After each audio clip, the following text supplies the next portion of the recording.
Não.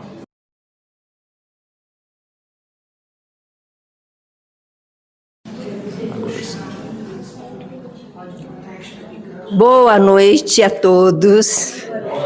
Que delícia, né? Uma noite de festa, de alegria, de comemoração.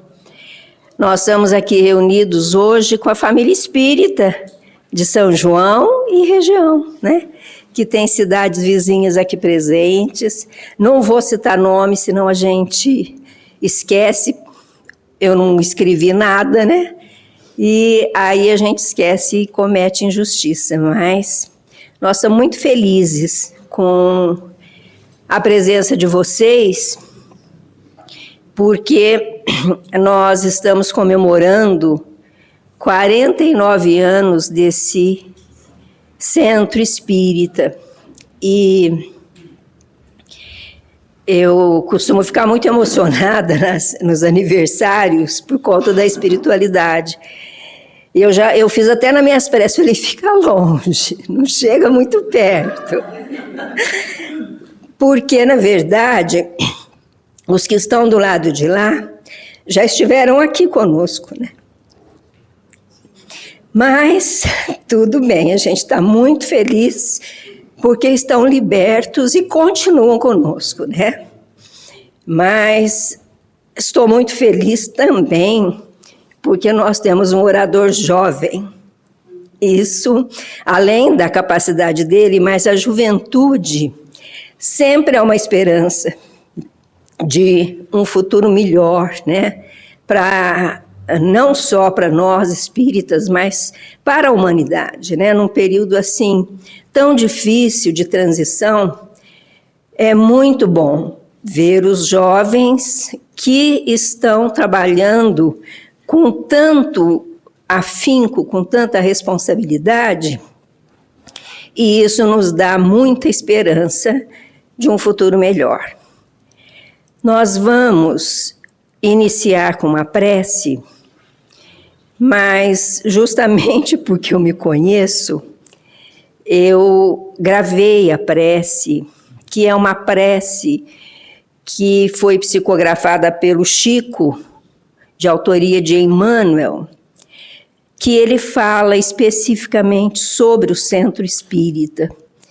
E quando nós comemoramos o aniversário de uma casa espírita, nós estamos falando de todos os centros, né? Ainda comentamos agora há pouco, logo, o João Batista faz 100 anos, tem o Ismael, tem o Vicente de Paulo, todos centros que estão aí há quase 100 anos atendendo a toda a população, né?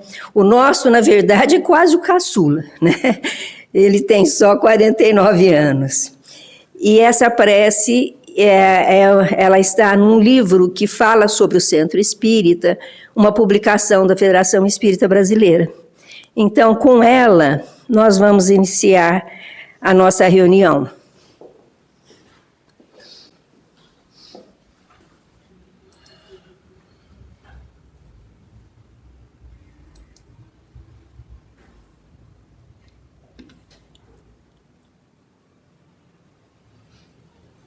Não foi.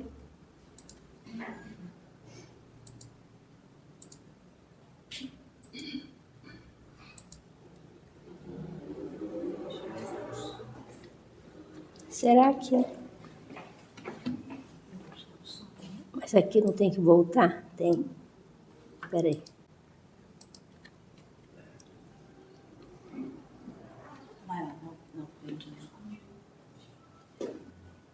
Senhor, esta é uma das casas que nos destes a oração, para que a tua bênção nos clareie o caminho.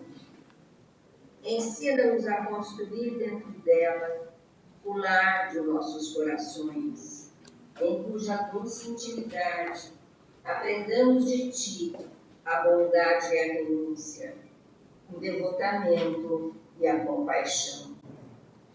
Que dela faças um lugar consagrado ao teu serviço, onde estejamos contigo, de alma descerrada aos sofrimentos e necessidades do próximo, a fim de que os nossos irmãos de humanidade aqui te encontrem a celeste presença. Ajuda-nos a exaltá-la através do Espírito da nossa própria consciência, para que ela seja dignificada na veneração dos outros. Discípulos do Espiritismo que te restauram na terra a doutrina de luz, faz-nos compreender que o Centro Espírita é um tempo de trabalho educativo e de solidariedade humana, onde a honra do teu nome está empenhada em nossas mãos. Induze-nos à concórdia e à simplicidade, para que a separação e o orgulho não nos arrojem às trevas. Desperta-nos o sentimento e o raciocínio em tuas lições, para que tenhamos o coração e o cérebro sintonizados no verdadeiro bem, escalando os degraus da caridade e da cultura no rumo da sabedoria e do amor que nos aguardam na imortalidade vitoriosa.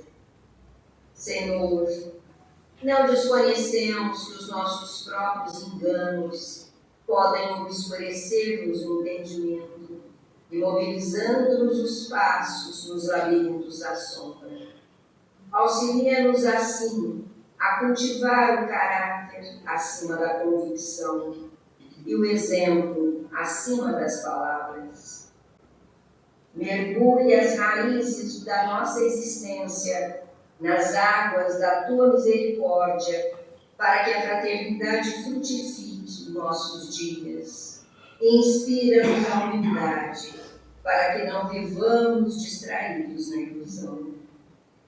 Concede-nos a alegria incessante do serviço, a fim de que sejamos agradecidos ao suor e às lágrimas dos companheiros que lutaram e sofreram antes de nós, para que este santuário se erga em teu nome, e compadece-te de nossas mãos no arado de nossos deveres, para que sejamos fiéis à tua confiança, hoje e sempre. Assim seja.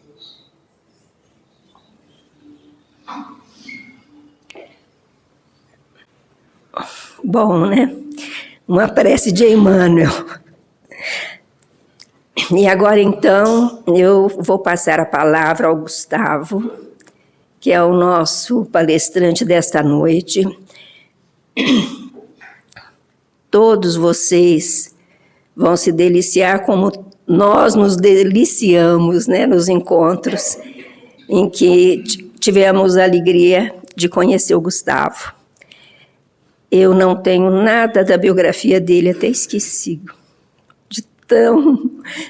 Mas depois a gente conta. Mas conosco o Gustavo.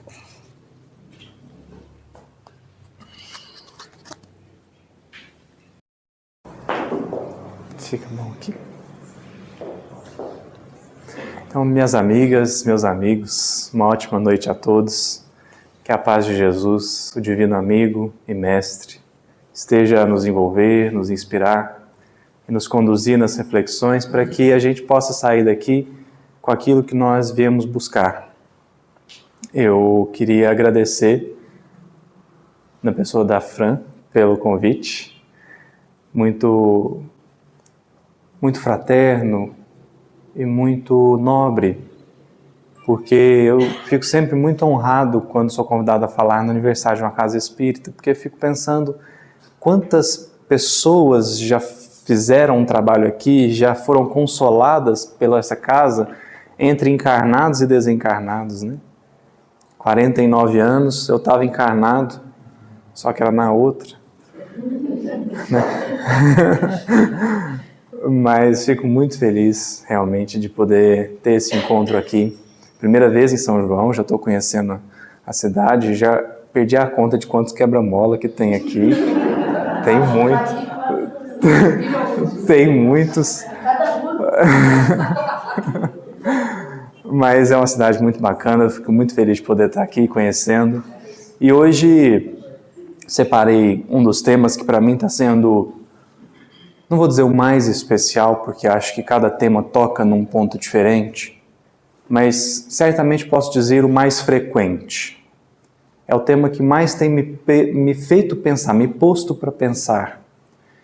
Porque cada vez que retomo esse tema, percebo que mais e mais áreas da minha vida estão sendo impactadas por ele.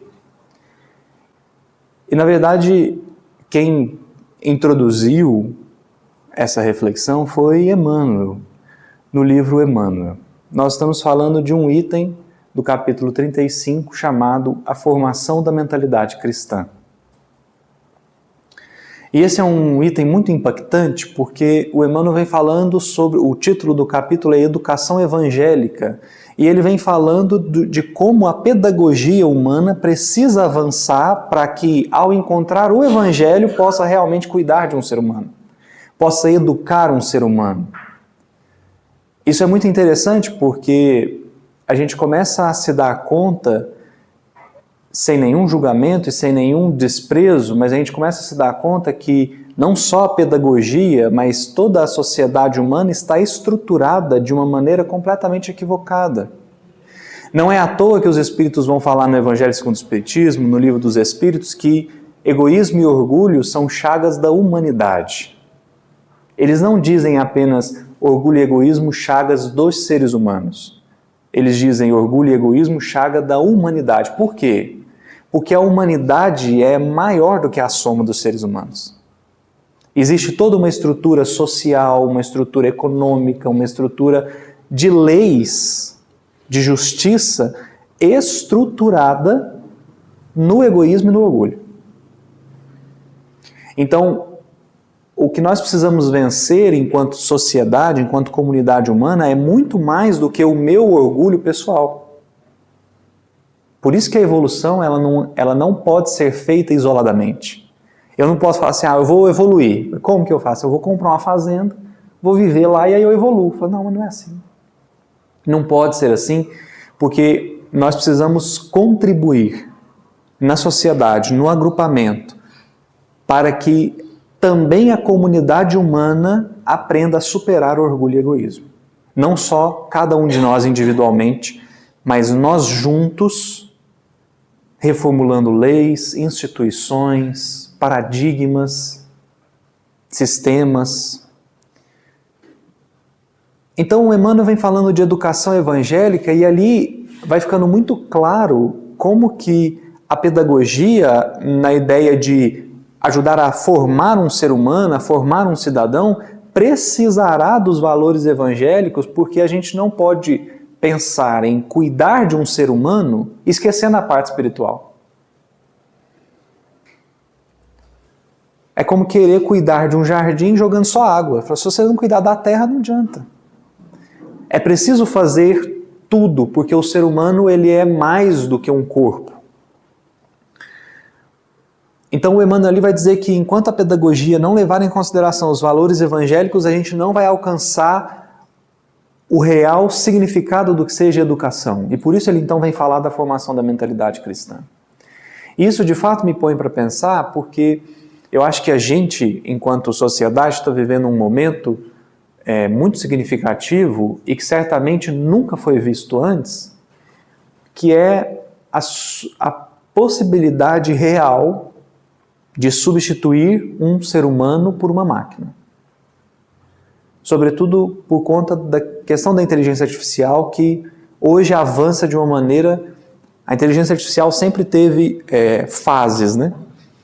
Então, quando surgiu, parecia uma coisa magnífica, e aí alguém veio e provou que não era magnífica coisa nenhuma, que a inteligência artificial da época não resolvia um problema muito simples, e realmente era muito simples. Aí, acabou.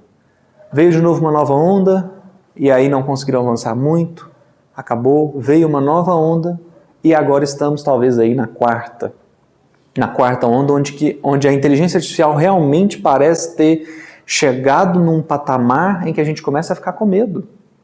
Assim, será que a inteligência artificial vai substituir um ser humano? Então a gente tem carro que dirige sozinho, aí há 1 ano e pouco mais ou menos surgiu, eu trabalho com programação, eu trabalho com desenvolvimento de sistemas, há 1 ano e pouco atrás surgiu um programa que faz programa. Aí eu fiquei com medo. Aí eu falei, Aí foi tão interessante, né? Porque aí fui conversando com um amigo, né? E falei assim, puxa, os códigos que são feitos pela inteligência artificial são muito bons.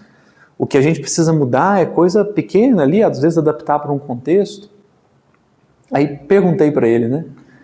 Falei assim, você acha que a IA pode substituir um programador sênior? Aí ele falou assim, acho que não, porque tudo que a IA consegue fazer é código. E um programador faz mais do que código. Eu achei essa uma boa reflexão, achei esse um bom ponto. Mas o que eu quero dizer é que a questão da inteligência artificial não deveria nos causar medo. Porque se a inteligência artificial substituir uma pessoa, é porque a pessoa está no lugar errado. Como é que uma máquina vai substituir um ser humano? Não, era o ser humano que estava no lugar da máquina. E, portanto, agora a máquina fazendo o que ela precisa fazer, a gente vai cuidar do que nós precisamos fazer. Agora, a grande questão é, tem muita pessoa que não consegue entender isso. Ah, mas como assim? Se eu ficar sem meu trabalho, como é que eu vou fazer? Fala assim, mas você é mais do que o seu trabalho. E é isso que o Emmanuel está desenvolvendo ali nesse capítulo 35 do livro Emmanuel.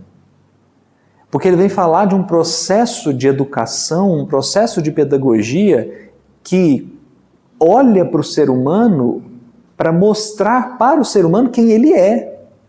Porque nós temos vivido um modelo social onde a gente acredita que a gente nasceu para trabalhar e pagar boleto.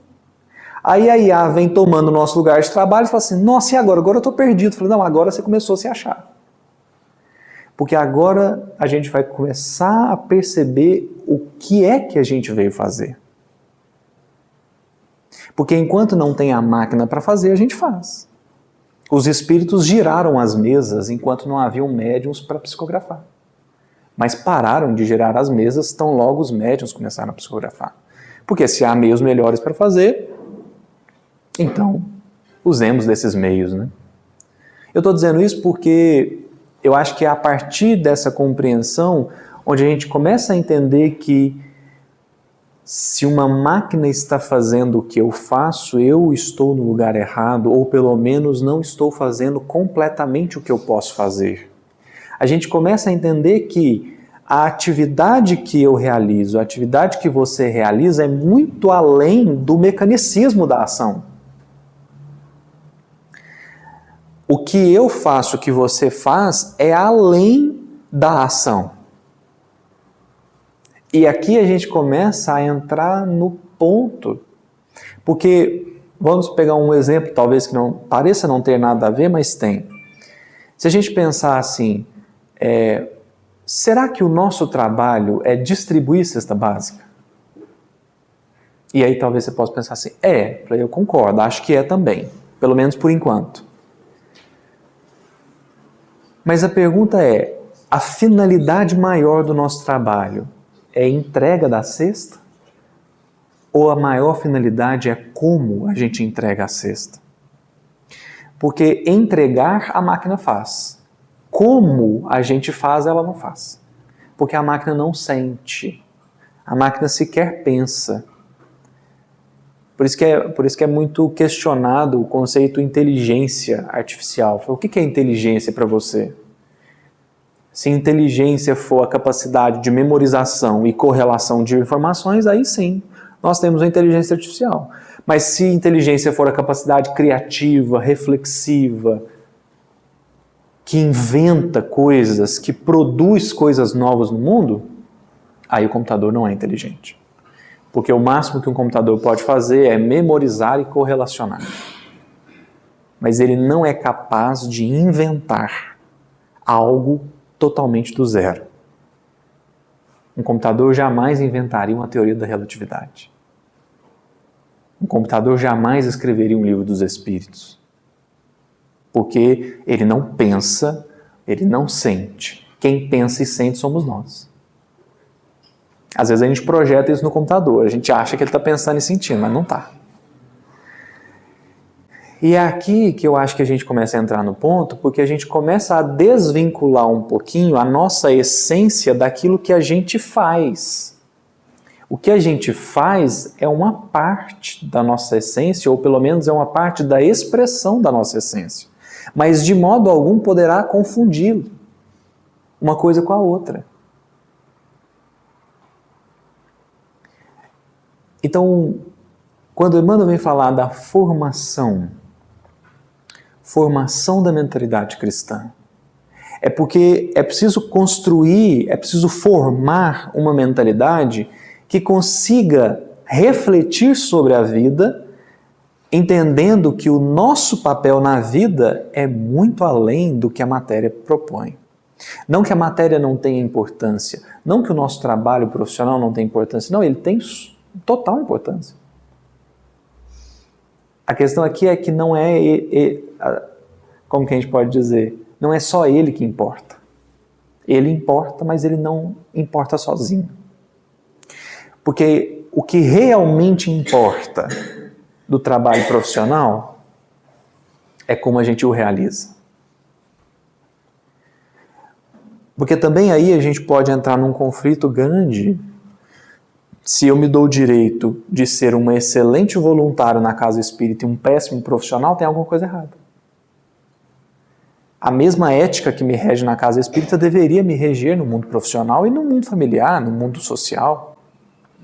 Então, o que o Emmanuel está convidando a gente a pensar é: formação da mentalidade cristã significa desenvolver um grau de consciência em que a gente é capaz de olhar para a vida compreendendo que a vida material é instrumento de aprimoramento espiritual. E que, portanto, não é a coisa em si que importa, mas a maneira como eu a realizo. De modo, então, que a gente começa a compreender que ninguém aqui está por obrigação, ou não é uma relação de chefe e subordinado. Deus não é um chefe que está mandando, Ele é um pai que está pedindo. Ele é um pai que está convidando. E, portanto, os trabalhos que a gente vem a desenvolver não é porque a gente é obrigado a fazer, se a gente não fizer, a gente vai para um umbral. Não, é um processo de formação.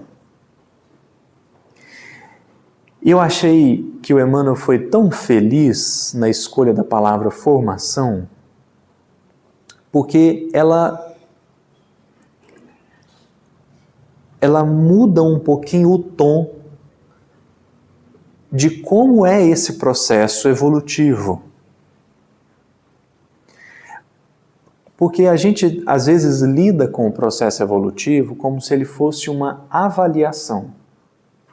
Como se no final a gente entregasse um boletim preenchido e Deus fosse fazer uma avaliação do que a gente fez certo e o que a gente fez errado. E aí a gente seria aplaudido por tudo que fez certo e condenado por tudo que fez errado. E essa ideia de que nós estamos num processo de avaliação, ela vem, claro, do dogma católico de céu e inferno. Claro que vem daí. Porque termina a vida. Vão decidir se você vai para o céu ou se vai para o inferno. Então é claro que ao final da existência você vai ser avaliado. Então, assim, você passou ou você reprovou. E a gente traz essa ideia mais de uma maneira mais sofisticada. Porque a gente entendeu que não tem céu e inferno, mas a gente ainda se sente num processo de avaliação. Por isso que tem culpa quando eu não faço as coisas que eu acho que eu deveria fazer. Por que eu estou culpado? Do que eu estou com medo?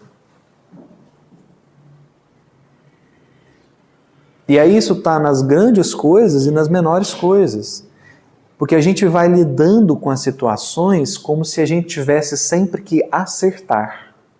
Então eu tenho um amigo que ele tem muita dificuldade de decidir. Você quer deixar ele aflito, você pede para ele tomar uma decisão. Porque ele fica assim, qual que é a decisão certa? Não é? É claro que a gente quer tomar as melhores decisões. A questão não é essa. A questão é por que nós estamos com medo de errar? Qual que é o problema do erro? Por que é tão grave assim? E aí eu creio que seja um processo inconsciente. A gente está com medo ainda de ir para o inferno. Por quê? Porque a gente só entendeu que o inferno não existe. Mas talvez precisaremos de um pouco mais de tempo para sentir que não existe. Então, essa ideia de uma avaliação, em que eu estou sendo avaliado e, portanto, eu não posso errar.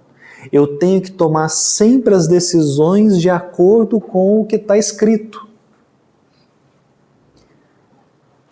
E veja, a tentativa é nobre. A gente tem que tentar ser melhor. A gente não vai se comprazer na ignorância nem na mediocridade. A gente precisa tentar ser melhor. O ponto aqui não é esse. O ponto é, por que a gente tem tanto medo de errar? E por que a gente tem tanta culpa? Por que a gente tem tanto melindre? Eu me lembro uma vez, estava na reunião mediúnica, uma das médiuns da mesa recebeu uma mensagem, veio com assinatura, a gente leu a mensagem, falou, olha, tem algumas coisas aqui que são boas, tem algumas coisas que não são. E aí a gente ficou lendo a mensagem, eu e o outro coordenador, nós ficamos lendo a mensagem até que a gente pegou um ponto e falou assim, olha, realmente isso aqui está incoerente. E a gente foi dar um retorno para a médium. Olha, minha irmã, mensagem a gente está achando que foi um mistificador. E ela se ofendeu. Aí eu falei para ela assim, olha, não se ofenda não, porque se você se ofender porque eu estou criticando a mensagem, esse é o primeiro indício que você se acha o autor da mensagem. Se a mensagem não é sua, por que você está ficando triste que nós estamos criticando ela? Por que ela ficou triste? Melindre? Sim. Orgulho ferido? Talvez. Mas será que no princípio de tudo não existe uma ideia de, nossa, eu falhei como médium e eu não posso falhar? Aí eu fico lembrando do Chico, que no livro Consolador pediu para ter uma nota. Todo livro Consolador, ao final do livro, tem uma nota à primeira edição, que é uma explicação de questionamentos que a FEB fez sobre as respostas de Emmanuel. E ali está 2 perguntas questionadas, postas em dúvida sobre as suas respostas. Uma, o Emmanuel pediu para deixar como estava. Sutilmente ele falou que era a gente que precisava estudar mais. E eu acho que eu concordo com ele. Mas a outra ele diz assim, devemos o equívoco a um problema de filtragem mediúnica onde o nosso pensamento foi prejudicado. Nós estamos falando do Chico. E o Chico pediu, foi o Chico que pediu para pôr a nota lá. Todo Consolador tem, o livro O Consolador, se você olhar lá no final, tem. Por quê? Porque o Chico não se sentia dono da mensagem, mas mais do que isso, o Chico sabia que ele estava num processo de formação, não de avaliação. Porque a avaliação termina na aprovação ou reprovação, mas a formação não. O processo de formação só termina quando você está pronto. Por isso que eu achei muito precioso que Emmanuel usasse a palavra formação. Nós estamos aqui para ser formados, não avaliados. De modo que tudo pode ser bom, o acerto e o erro. Porque o que mais vai valer é a experiência. O que você fazemos das experiências. Porque, por exemplo, o Pedro negou Jesus 3 vezes. Ele foi avisado que ele faria. Pensa. Jesus me falou, né? E eu errei ainda assim. Aí o Pedro, o que o Pedro devia ter pensado? Falou assim, Jesus nunca mais vai olhar na minha cara. Jesus volta e acolhe o Pedro. Por quê? Você acha que Jesus não sabia que o Pedro ia negar? Tanto sabia que avisou. O problema não é a negação, o problema é o que o Pedro vai fazer a partir dali. Porque ele poderia ter afundado no orgulho ferido e ficar lamentando que ele negou Jesus. O que ele fez? Assim, se eu neguei 3 vezes, eu vou confirmar 3 vezes. E aí, ao longo do tempo, se torna o Pedro, que é o líder da Casa do Caminho. Então, você fala assim, negar Jesus foi bom ou foi ruim? Eu falei, foi maravilhoso. Por quê? Porque o Pedro achou que ele era bom demais. E aí ele foi avisado que ele ia negar. E negou. Ele foi avisado e falou que não negaria, né? E negou. Ali, no momento em que o galo canta, né? O Pedro é confrontado com ele mesmo. E aí ele percebe. Eu achei que eu era maior do que eu era. Fala, que bom que ele descobriu que ele não era tão grande assim. No máximo ele estava inchado, mas o inchado desincha. Por isso que o Paulo escreve na carta aos Coríntios, a ciência incha e o amor edifica. Porque a ciência às vezes a pessoa fica inchada, ela acha que ela é boa, ela acha que ela sabe. Então ela faz tudo certinho de acordo com o que está escrito, mas ela esqueceu do principal, que é sentir. A ciência inchou ela decorou todos os livros, todas as reflexões, ela está inchada e ela está achando que ela é mais do que ela é. Mas é o amor que edifica, que consolida, que ergue. Mas tem um ponto além. Tem um ponto além na palavrinha formação. O Emmanuel, ele nunca escreve em vão. Mas tem hora, eu não sei se é as horas que eu percebo, né? E as outras eu não percebo. Mas tem hora que eu falo assim, puxa, o Emmanuel aqui, ele foi preciso. Porque a palavra formação, ou o verbo formar, ele é usado algumas vezes no Antigo Testamento, no Novo Testamento. No livro de Gênesis, quando vai falar da criação do Adão, está dito que Deus formou Adão da terra. E o que é formar? Formar é dar forma. Formar é ajudar a consolidar. Adão foi formado da terra. Por isso que Paulo depois vai dizer que nós somos vasos de barro, né? Em que a gente carrega a essência divina, mas a essência não é nossa.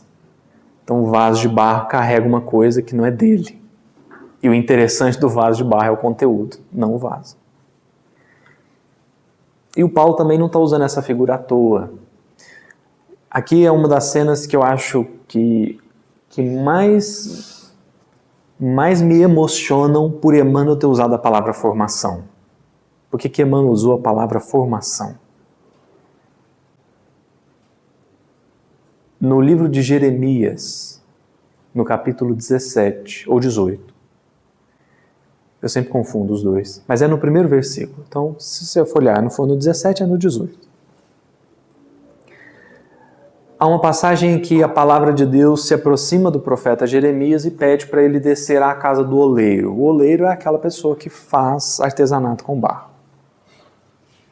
Quando o Jeremias chega lá, aí a palavra de Deus fala assim, observai o trabalho do oleiro. Aí o Jeremias começa a prestar atenção no trabalho do oleiro. O que o oleiro está fazendo? Formando um vaso de barro. Ele está com a argila em mãos, formando um vaso.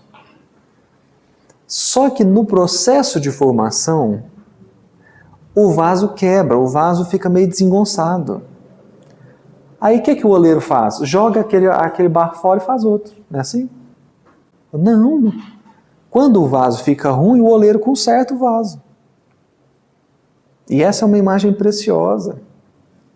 Porque aí a palavra de Deus se vira para Jeremias e diz assim, acaso não posso eu proceder convosco como o oleiro procede com o vaso? Não posso eu corrigir você? Como o oleiro está corrigindo o vaso? Por que você acha que Deus está desistindo do vaso de barro? Não está. Não está. É porque ali há um processo de formação.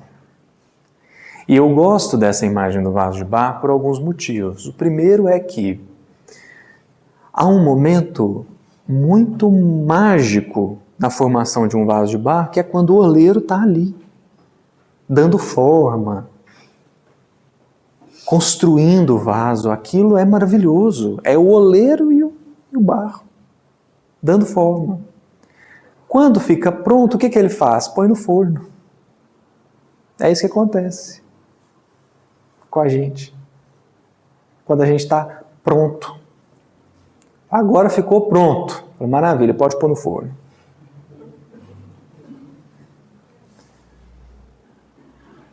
Aí é um momento em que você acha que você está sozinho, né?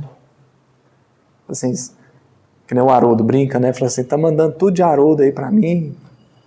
Você acha que você está sozinho. Mas não tá. Porque o oleiro não perde de vista, né? Se ele perder, o vaso queima. A ideia não é essa. Então chega um momento em que ele tira o vaso de lá. Quando ele tira, aí é que o vaso está pronto para fazer o que ele precisa fazer. Esse é o processo de formação.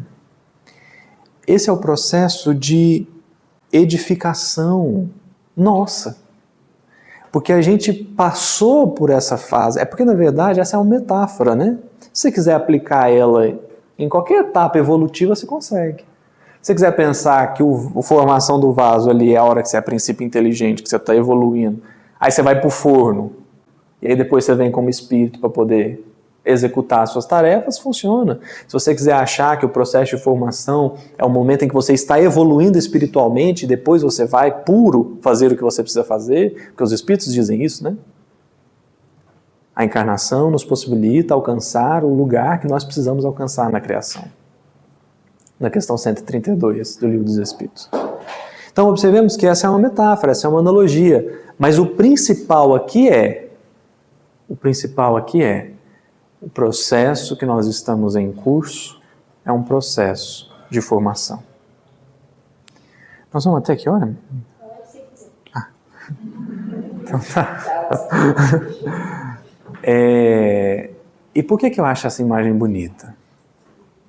Eu só entendi isso o dia que uma amiga minha comprou um filtro de barro. Ou seja, o filtro chama até São João, né? Filtro São João. É daqui, será? É um filtro de barro maravilhoso. Só que quando você compra o filtro e ele vem novinho para você, aí você põe água no filtro e toma. Tem gosto de barro, né? Quem já usou sabe. E aí o que você faz quando você coloca a água no filtro, toma e vem gosto de barro? Você joga o filtro fora e compra outro, né? Não. Você põe mais água. Você põe mais água. Mais água. Mais água. Mais água. Até que a água fica pura. Esse é o processo de evolução espiritual. Esse é o processo que nós estamos inseridos. Então nós estamos com medo de jogar água muito amarga. Mas escuta, é esperado que você faça isso mesmo. Ou você está olhando para a criança e criticando ela porque ela não resolve um problema de cálculo. Não. É um processo de formação. E aí, por isso que eu acho bonita a maneira como o Emmanuel apresenta, porque a gente começa a perceber que nós estamos em formação em todo momento. É da criança se formando profissional, é do ser humano se formando um adulto maduro que sabe tomar decisões, que sabe conduzir a própria vida, é um espírito que vai se purificando. Tudo isso é um processo de formação. E, portanto, a partir disso, a gente começa a perceber que o que mais vale mesmo são as experiências. Nós não vamos sair com um boletim de nota. Quantos você acertou, quantos você errou. Mas talvez seremos convidados a dizer quanto das suas experiências você aproveitou. Das que você errou, das que você acertou. Porque quando você errou, você se sentiu culpado, e quando você acertou, você se sentiu um anjo, os dois estão errados. Os dois você perdeu o principal. Porque quando a gente erra, Não é para a gente se sentir a pior pessoa do mundo, que não merece o amor de Deus, que tem que ir para o umbral mesmo. Não, quando a gente erra, é um momento em que a vida nos convida a nos enxergar como a gente é. E eu não sei vocês, mas eu acho que isso é uma desilusão, o que é maravilhoso. Você estava iludido, agora você desiludiu, isso é bom. Isso não é ruim. Dói, é amargo, às vezes a gente fica triste, fica mesmo, mas é maravilhoso. E quando a gente acerta, tem uma mensagem no Evangelho segundo o Espiritismo que eu acho tão profunda, que ela está falando sobre bens materiais. E aí o Espírito está escrevendo a mensagem e diz assim, não é com essas palavras, mas se você olhar lá no capítulo 16 do Evangelho segundo o Espiritismo, você vai encontrar o emprego da riqueza. A mensagem é nas instruções dos Espíritos. Aí o Espírito diz assim, muitas vezes o rico olha para aquele que padece necessidades materiais e diz assim, isso aí é um preguiçoso, ele tinha que trabalhar igual eu trabalhei. Se ele tivesse feito o que eu fiz, ele estaria na minha situação. Aí o Espírito fala assim, engraçado, não é assim não, mas é quase isso. Foi engraçado porque você está deixando de lado a permissão e a vontade de Deus. Você está onde está pelos seus esforços, sim, mas não apenas por eles. É pelos seus esforços, mais vontade e permissão divina. E isso muda tudo, porque isso nos convida a enxergar a vida, os acertos, não como uma recompensa por uma vitória, mas como uma oportunidade de mais e mais lições. Se hoje eu estou numa situação que seja de mais recursos materiais, isso não é recompensa porque eu fiz tudo certo. Isso é um convite para que eu faça tudo certo. Se eu estou numa situação de mais dificuldade material, isso não é punição porque eu fiz tudo errado. Isso é convite para que eu aprenda, para que eu experimente. Então, a gente vai compreendendo esse processo de formação como um dos frutos mais saborosos da misericórdia. Porque Deus definitivamente não está julgando nem separando as pessoas entre boas e más, entre certas e erradas. Mas, como o João vai anotar na sua carta, ele diz assim, os que fazem o bem veem a Deus. Os que fazem o bem são de Deus e os que fazem o mal não têm visto a Deus. João não diz que quem faz o mal é um condenado. Ele diz que quem faz o mal não está vendo Deus. Então o processo aqui é um processo de enxergar. A gente começar a enxergar as bênçãos de Deus na nossa vida, mas também, para além disso, o que é que a gente pode fazer de nós pela vida. O que é que eu posso entregar, não por barganha, não porque eu estou negociando com Deus, falo assim, ó Deus, eu vou entregar 100 cestas básicas hoje, mas o Senhor presta atenção na minha conta bancária, está no vermelho, viu? O Senhor lembra lá, eu vou doar 10 reais aqui hoje, não posso doar, o Senhor lembra do óbolo da viúva, né? Eu falo, não, porque agora não é mais um processo de barganha, eu não quero fazer porque eu quero receber ele na frente. Eu vou fazer porque já recebi, o investimento já foi feito. Tudo já me foi ofertado e é por reconhecer isso que me movo na direção de fazer e de entregar aquilo que está dentro de mim. Porque há algo de notável no sermão profético de Jesus, que está ali a partir do capítulo 24 do Evangelho de Mateus, perdão. Tem uma passagem bastante conhecida, acho que vocês vão lembrar, que Jesus está dizendo de um momento de separação. Os que vão para a direita, os que vão para a esquerda. Ele diz assim, passai à direita, benditos de meu Pai, porque estive com fome e me destes de comer, estive nu e me destes de vestir, estive preso e fostes me ver, estive no hospital e fostes me visitar, estive com sede, com fome, enfim. Aí esses que fizeram isso olham para o Senhor e falam assim: Senhor, mas quando foi que te vimos com fome e te demos de beber? Te vimos com sede e te demos de beber? Estivesses preso e fomos te ver? Quando foi? Eu falei assim: quando você fez a um dos menores dos meus irmãos, a mim vocês fizeram. E aí, os do outro lado, o análogo, só que no contrário, né? No reverso. Não fizeram nada e perguntaram: mas quando foi que a gente te viu e negou? Você, toda vez que você negou a um dos mais pequeninos dos meus irmãos, você negou para mim. Mas o ponto que eu quero chamar a atenção aqui, que é o que vai dizer muito da formação, e que eu acho que nós, pelo menos para mim, eu percebo que é algo que eu preciso interiorizar. Os que fizeram não souberam que fizeram. Então não foi assim: vamos ajudar o coitado que está ali na rua porque ele é Jesus. E é bom ajudar Jesus, você precisa ver. Não foi assim. Não foi uma conta, não foi um cálculo. Eles não fizeram por conta de um raciocínio. Não foi assim: vamos entregar a sopa, vamos dar passe, vamos fazer atendimento fraterno, porque nós estamos fazendo para Jesus e isso é bom demais da conta. Não. Eles fizeram sem saberem que estavam fazendo. Ou seja, fizeram pelo ato de fazer. Fizeram pelo sentimento que traziam. Fizeram porque sentiram, porque precisavam fazer, não sei. Mas de modo algum esperaram qualquer tipo de recompensa. Esse é o formado. Esse é o espírito formado, ele está formado, é igual Estevão.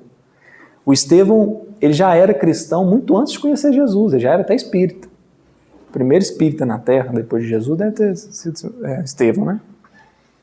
Porque ele leu o Evangelho, que o Evangelho estava dentro dele. Aí onde ele vai, o Evangelho está. Esse é o espírito formado. Aí estamos nós aqui. Nós somos a segunda parte do Paulo Estevão, né? A primeira parte é o Estevão e a segunda parte é o Saulo. O Saulo é o cristão em formação.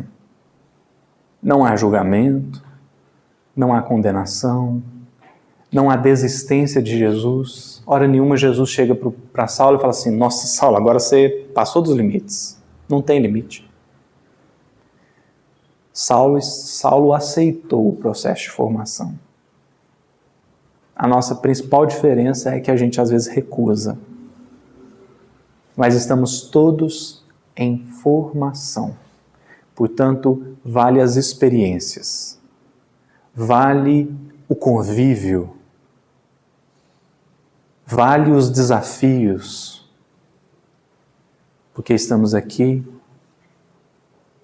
para experimentar, construir, formar.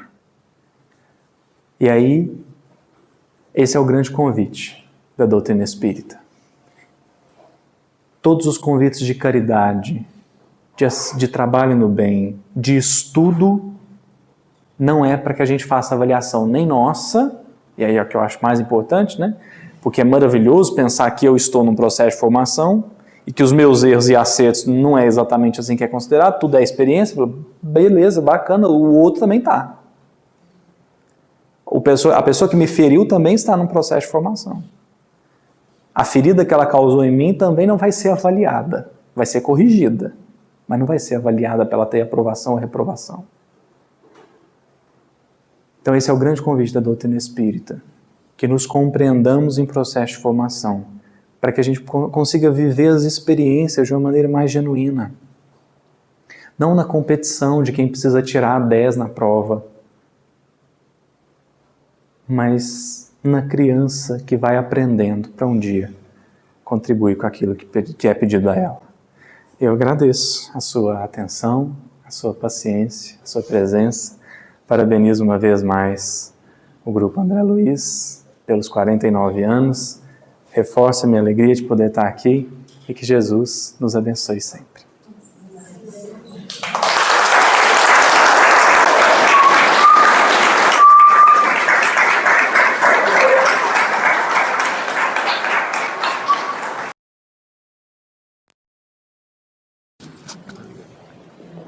pensei que ele ia continuar. Que bom, né? Aprendi muito, viu? A inteligência artificial tem mexido muito com muita gente, né? E graças a Deus, né? Nós tivemos uma noite de muita festa, de muito aprendizado, né? E teremos repeteco o ano que vem. O ano que vem, o Gustavo virá com o Vitor Hugo e nós vamos comemorar aqui 50 anos, meio século, hein? Acham, né? Bom, nós vamos agora, né, os nossos agradecimentos, as nossas vibrações aí para o Gustavo, por tanta bênção, né, nessa noite. E agora nós vamos descontrair um pouquinho, que nós vamos passar uma parte mais festiva da nossa comemoração.